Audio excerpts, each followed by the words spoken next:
Hey, what's going on, everybody? Welcome back. This is the golf video that I promised. This is for the BMW Championship tomorrow, kicking off in just over 24 hours. So let's get started. Top 70 in the field, no cut event. Should be fun. Top 70 minus Patrick Reed, who's still out.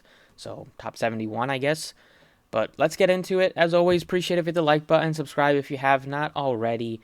Looking at this course, it is one that has 4 par 5s. You get 2 on the front 9, 2 on the back 9.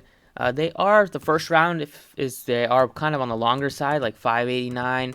You got 590, 596, 568. Got some water in some of these holes. Could be a concern. But it's probably going to be somewhat of a higher scoring. Anytime you get those many par 5s, I'm expecting to be kind of a little bit of a birdie fest. You got a bunch of shorter par 4s as well. And you got 4 par 3s.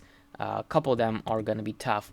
But looking at this type of slate, I'm looking at guys that can make birdies and guys that do very well on par 5 scoring. So if we look at par 5 scoring, first guy that jumps off is Xander Schauffele. You see Jon Rahm in the mix. Bryson obviously is going to be one of the few that can, reach in 2 in all of these par 5s.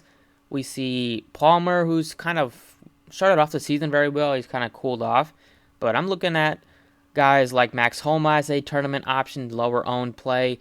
Go all the way down to like Lowry, who's 17th in par 5 scoring. You know, he is going to show up in these big fields and these big events. Go down to Justin Thomas, who finally showed up with his putter last week. Struggled on a couple of holes, which kept him from taking it down. And then we saw... Matthew Wolff's not even in it, but if he was, he would be somewhat appealing just because he's very good off the tee. But I'm looking at like some bombers like Cam Davis.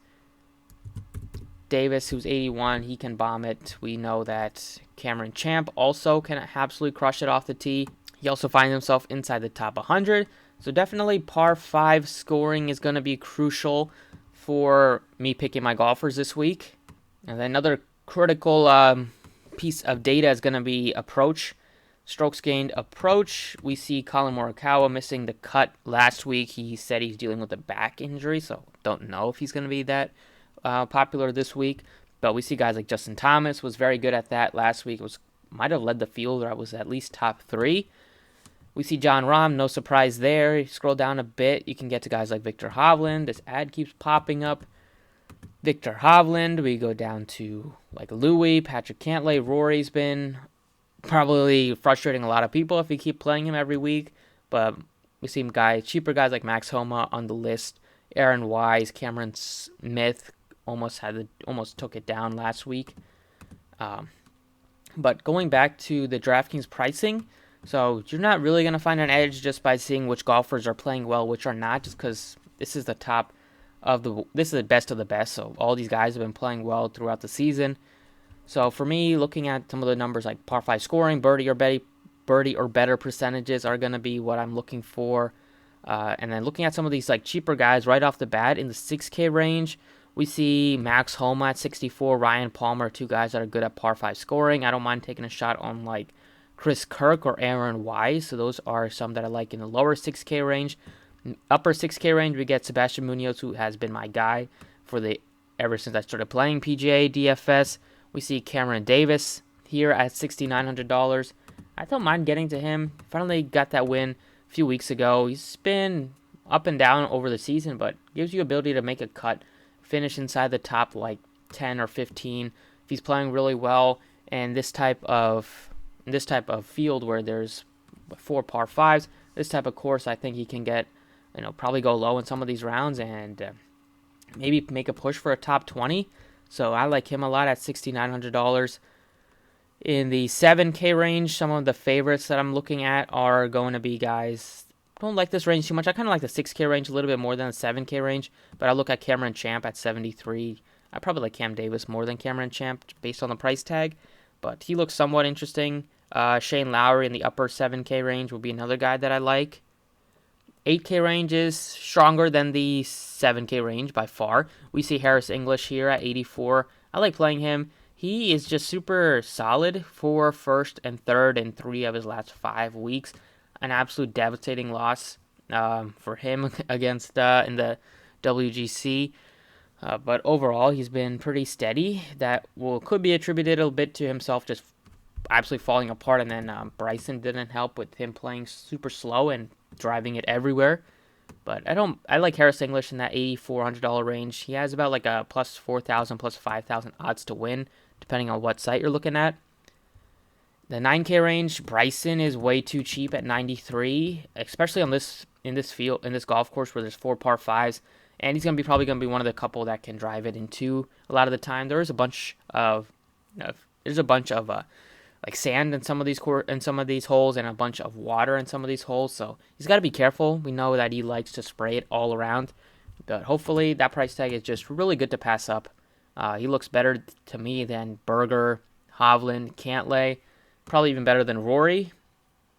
And then Louis. I love playing Louis at $9,600. He has to be interesting if you wanted to look all the way up. I like Justin Thomas in that 10K range. I like Spieth, and then I like Schauffele. I think Rahm is playable this week, but I also don't mind not playing him, just going with a more balanced approach. So for me, give me all these guys that are really good at par 5 scoring. Louis, Bryson, English, Cam Davis, all can make a bunch of birdies. Shambo, depending on what type of day he's having, but English, great with the putter. Louis, amazing with the putter, best of the field. Cam Davis can hit his putts, especially if he's able to draw it close with his irons. But overall, you're getting guys that, combined, these guys have made like 25 top 10s this season, and it still leaves you at $7,900, so you're able to spend up for a couple of others if you wanted to throw in Lowry, maybe throw in Russell Henley, or go up with like a Cantlay or McIlroy and still be able to go with another like 6K option, which we have a bunch of. Like Brennan Grace also in the mix here. But those are the 4 that I like on DraftKings a bunch. Let's take a look at FanDuel. So FanDuel, it's pretty much the same story, except FanDuel, you're able to pay up for more golfers than you are on DraftKings, just by the way the salary cap works. So I'm able to get up to Jon Rahm. I think if you can, which you definitely will be able to on FanDuel, do it. I mean, he should have.